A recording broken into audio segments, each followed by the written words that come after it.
You don't need a $500 morning routine or a perfect life to be that girl. Here's how I simplify my habits to feel my best without over-consuming or stressing about perfection. I have my notes, so that's why I'm cheating looking at my phone. Number one, a simple, non-toxic beauty routine. I'm gonna show you a couple products that I have really liked. I'm still working on finding a good cleanser that's non-toxic, non-hormone disrupting, whatever you wanna say. I'm really looking for one, so if you have a recommendation, please let me know in the comments. Less is more. Focus on high quality, non-toxic ingredients instead of using 100 different products. I simply use a cleanser, snail mucin, beef tallow for moisturizer. That's it. Looking at social media makes it really easy to compare what you're doing every single day, but this is your sign to keep it simple. Sometimes that even works a lot better for keeping your skin clear. Prioritizing skin health, so like hydration, SPF. If you go to products that make me feel good, rid of a lot of my makeup. I cut it down to just simple things that I use every single day. Still working on refining my makeup routine, so it's not perfectly non-toxic yet, but I'm working on it. My second habit is moving my body 4 times a week. You don't have to spend $500+ a week on a personal trainer to get the body that you want or to be healthy. I personally do spend $15 a month on an app. It gives me my workout routine and it's so worth it for me. You can exercise however you would like, but this is a great way for me to fill my time doing something meaningful that's making myself better. It's helping my mental health.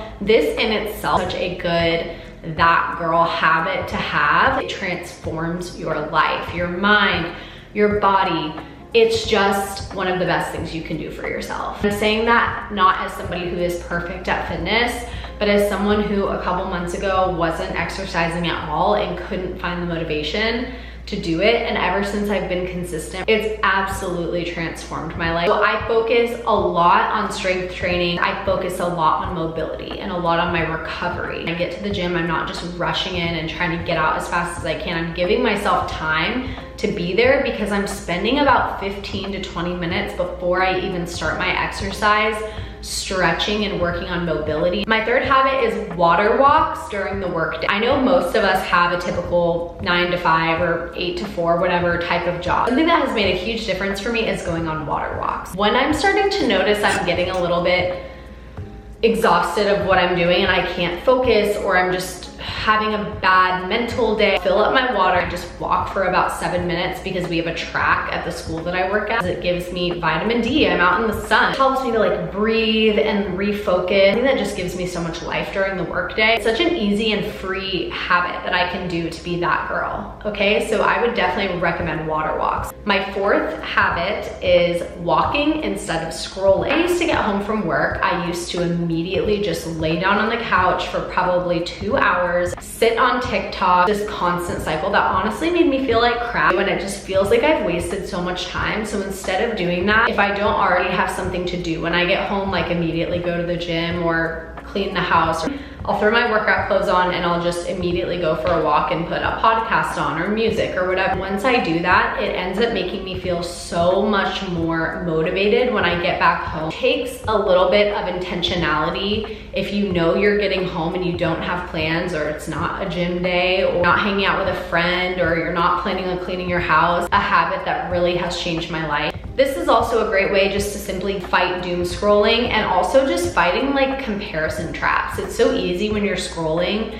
You're in a bad position already. You're laying on your couch and you're just rotting. And it's really easy in that vulnerable moment to get caught up in comparing yourself with other people who are living the life that you want to live. So this is an active way that you can just stop that cycle and just go, and you're actively making a better choice than you would have just scrolling. Easy and free way to be that girl. Tip number 5, a book a week. Currently in a 3-month challenge that I created for myself where I've told myself I need to read a book a week. Instead of buying a million new books, what I did is I went to a local used bookstore and I bought a couple of new books, and then I also rotated in some books that I had that I've already read, and it's been long enough where I don't really remember what happened. I just don't remember the book. Or I just go to thrift stores and find books to read. Or if you have a Kindle and you have Kindle Unlimited, I haven't done it, but I think you can do it through Libby card, and then you can have as many like books as you want on the app. And then also reading before bed is a great way to not have blue light in your eyes and also just to help you wind down for bed. I find that I get so much more sleepy naturally when I'm reading instead of scrolling on my phone. My sixth tip, a closet that actually works for me. I shop my own closet, okay? I'm gonna show you an app on the screen that I like to use to romanticize shopping my own closet. Put together 5 to 10 solid outfits for the week. It simplifies your life. Simplifying your life is a major part of being that girl. I think something that happened with the that girl routine, it led to people over consuming and feeling like they had to buy like a million products, go to Pilates every week, every morning, whatever. Like just buying all these things, consuming all these things, where in reality, I think you're a lot happier and mentally clear if you cut down on the things that you have. More things doesn't equal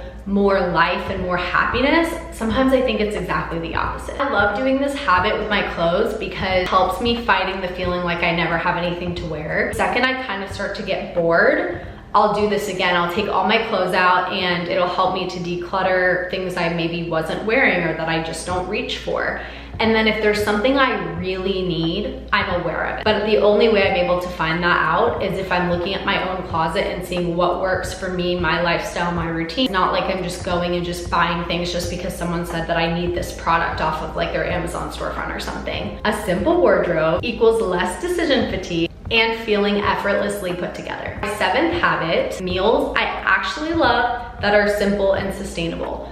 I eat very boring meals every week. The routine that I stick to, close to a animal-based diet, high protein as much as I can, and just eating real foods, trying to stay away from the processed foods. I'll have ground beef with avocado and goat cheese, ground chicken with egg. I love what I eat. I literally love my meals.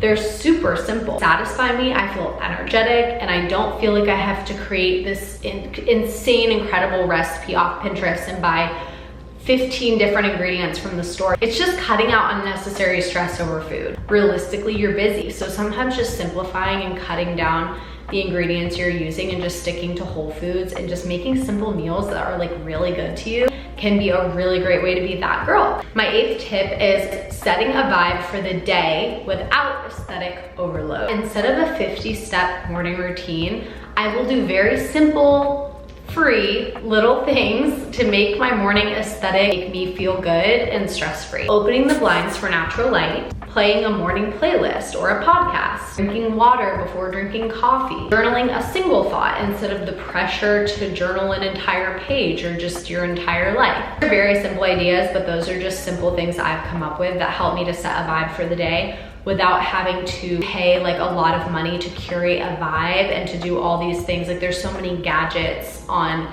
TikTok that I see. It doesn't need to be that deep, but let me know if you have tips for that one as well, because I really like that one. My ninth one is taking social media breaks without guilt. Deleting my apps for just a day, or even just putting my phone in another room. Like I don't need to put the pressure to be like, I need to delete everything, gone from the world. Like I don't have to do that, but just maybe having little habits. Like in the morning, I do my best to wake up and not just scroll on my phone. Like I'll do the Mel Robbins morning routine and I'll just get up out of bed and I'll just go for a walk or read a book instead of scrolling on my phone. More time for real life, hobbies, and relationships. You're just able to be so much more present. My 10th habit is romanticizing the little things. Lighting a candle before dinner, making a morning coffee feel special, maybe adding some agave cold foam to your coffee. I've been loving that lately. Wearing your favorite perfume just because. I have 2 perfumes and they're the ones that I constantly rebuy. I like never go and have like 25 different perfumes, but every time I spray it, I feel happy. It's something that brings me joy. So like romanticizing little things. Small habits make daily life feel good. I would love to know the little ways that you romanticize your life. I romanticize like going to the gym and going for my little no scroll walks where I listen to my podcasts after work, eating the meal that I just cooked, or cooking dinner. I'll set the vibe with like my lights and lighting a candle or something, or I'll put my water in a wine glass with ice cubes or something. You know what I mean? I would love to know the habits that you do to romanticize your life, because I could always use more. You don't need a new wardrobe, expensive products, or an unrealistic routine to be that girl. These habits make me feel my best without the pressure to be perfect. I hope this helps you feel like you can have a that girl routine without over consuming or spending thousands of dollars. Which habit are you adding to your routine? I gotta know. Thank you guys so much for being here. I love you guys, and I just hope that this helps you to just be more present in the moment and not have pressure to be perfect, and just enjoy your life right where you are. Bye guys, see you next Thursday.